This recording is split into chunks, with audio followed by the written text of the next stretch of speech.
देखिए, पहले बात, आपने 72 हूरों का नाम लिया। फैशन हो गया है कि हिंदू धर्मगुरु इस्लाम और कुरान पे उंगली उठाते हैं।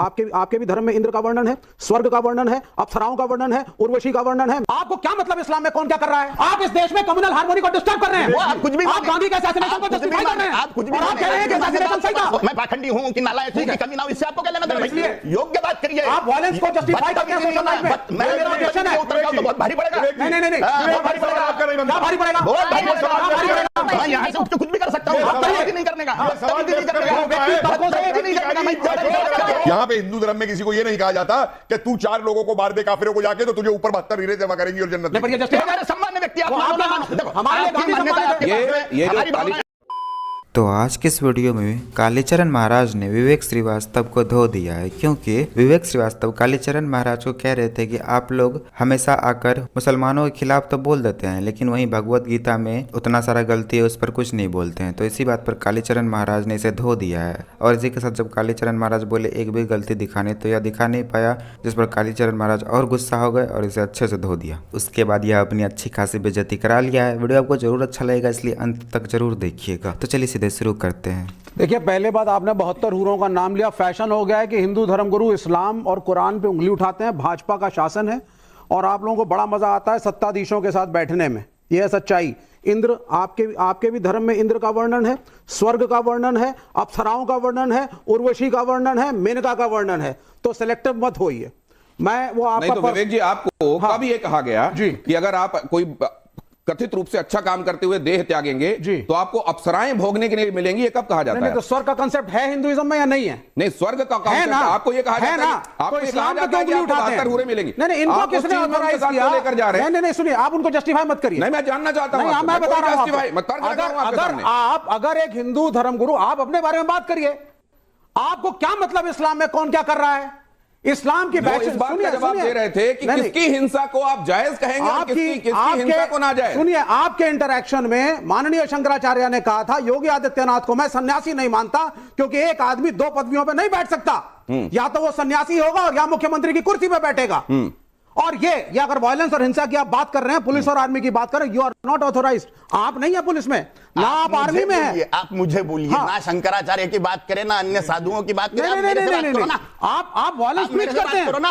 वो व्यक्ति गांधी से इंटेलेक्चुअल डिफरेंस अलग बात है। आप उसके असैसिनेशन को जस्टिफाई करेंगे। आप इधर उधर के बात नहीं, मैं तो सीधी बात कह रहा हूं ना आपको। बोलिए, सवाल आपका अधिकार ही नहीं है पॉलिटिक्स में बोलने का। आप ये कैसे क्योंकि आप वायलेंस को जस्टिफाई करते हैं। आप वायलेंस को जस्टिफाई करते हैं सोशल लाइफ में। अधिकार है कि नहीं है ये घोषित करने वाला आप कौन होते हैं? मैं इसलिए क्योंकि मैं इस देश का नागरिक हूं और आप इस देश में कम्युनल हार्मोनी को डिस्टर्ब कर रहे हैं। आप इस देश में कम्युनल हार्मोनी को डिस्टर्ब कर रहे हैं। आप कुछ भी, आप गांधी के असैसिनेशन को जस्टिफाई कर रहे हैं। आप कुछ भी, और आप कह रहे हैं कि असैसिनेशन सही था। विवेक जी, मुझे धर्मगुरुओं से और आपके पाखंड से विवेक जी, बिल्कुल बोलूंगा मैं। आप अच्छी बात करते, आप अच्छी बात करते, तू सड़ी हुई बात नहीं करने का। मुद्दे की बात करो। मैं पाखंडी हूं कि नालायक हूं कि कमीना हूं, इससे आपको क्या लेना देना? इसलिए योग्य बात करिए। आप वायलेंस को जस्टिफाई करते हैं सोशल लाइफ में। मेरा क्वेश्चन है, उत्तर का तो बहुत भारी पड़ेगा। नहीं, क्या भारी पड़ेगा? क्या भारी पड़ेगा? बहुत भारी पड़ेगा। मैं यहाँ से उठ के कुछ भी कर सकता हूँ, नहीं करने का, नहीं करने का, ये सवाल लेफ्ट का नहीं बनता है। लेफ्ट तो सारी क्रांतियों को हिंसा से कराता है।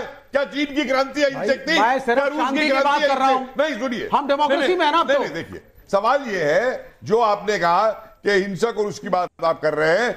यहां पे हिंदू धर्म में किसी को यह नहीं कहा जाता कि तू 4 लोगों को मार दे काफिरों को जाके तो तुझे ऊपर 72 हीरे जमा करेंगी और जन्नत। नहीं, पर ये जस्टिफाई करते हैं गोडसे को। किसी ये बात ये करते हैं ना, जस्टिफाई गोडसे को। तो अभी बात ही नहीं आई। गांधी का असैसिनेशन को जस्टिफाई करते हैं। सम्मान्य व्यक्ति है, इसमें कोई संशय नहीं है। हमारे फिर हमारे सम्मान्य व्यक्ति आप मानो ना मानो, देखो हमारे लिए गांधी सम्मानित है।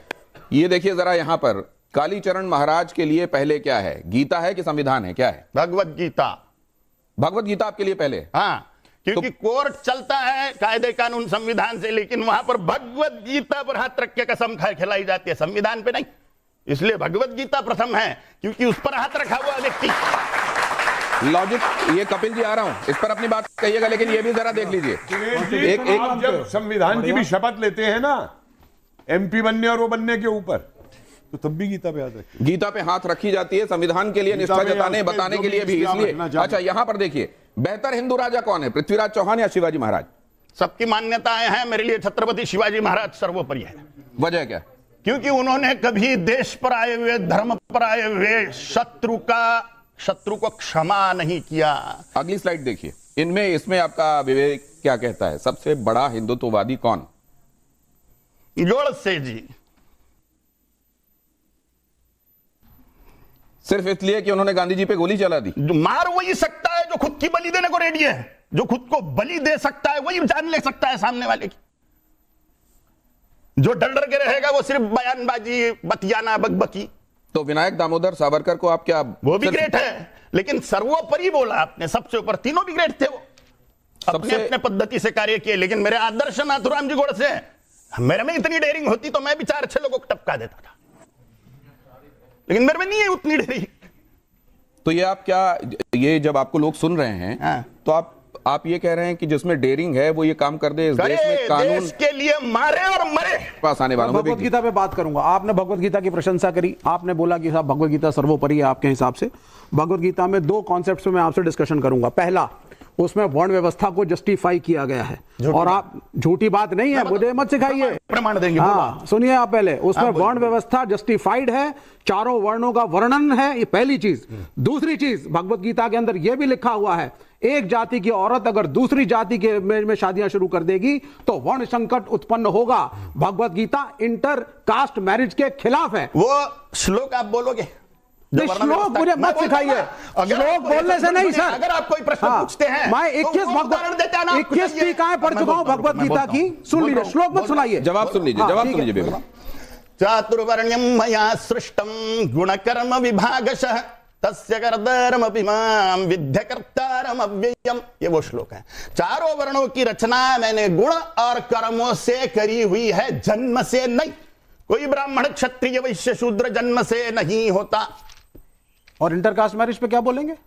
इंटरकास्ट मैरिज में जिनके खान पान समान है, जिनका भगवत गीता में ये नहीं लिखा है, आप गलत बोल रहे हैं। अर्जुन का विवाह नागकन्या से हुआ, आप गलत कह रहे हैं। भगवत गीता में इंटरकास्ट मैरिज वैध नहीं है, कोशिश कर रहे हैं। और मैंने 21 टीकाएं पढ़ी हैं। एक सेकंड विवेक जी, वो उदाहरण दे रहे हैं कि अगर अर्जुन का विवाह या भीम का विवाह, हिडिंबा के साथ भीम का विवाह हो सकता है, घटोत्कच उन्हीं की संतान। वो गीता गीता लिखी गई थी। गीता किसने लिखी? नहीं, गीता कब लिखी गई? गीता। विवेक श्रीवास्तव जैसे लोग पता नहीं डिबेट में क्या करने आते हैं, क्योंकि हर डिबेट में चाहे कोई भी रहे, हर जगह अपनी बेइज्जती कराते ही कराते हैं। ऐसा कोई डिबेट नहीं हुआ जिसमें यह सामने वाले से सुनता ना हो। हर बार अपनी बेइज्जती कराकर फिर से वही काम कराने के लिए आता है, और इसका तो पुराना काम है कि हिंदू धर्म पर हर जगह जाकर सवाल खड़े करना, जिस पर वह हर जगह अपनी अच्छी खासी धुलाई भी कराता है। लेकिन इतना बेशर्म है, कोई कुछ भी बोल देता है, फिर भी इसे कोई फर्क ही नहीं पड़ता है, फिर भी यह डिबेट में आता है। अच्छा ऐसे करे।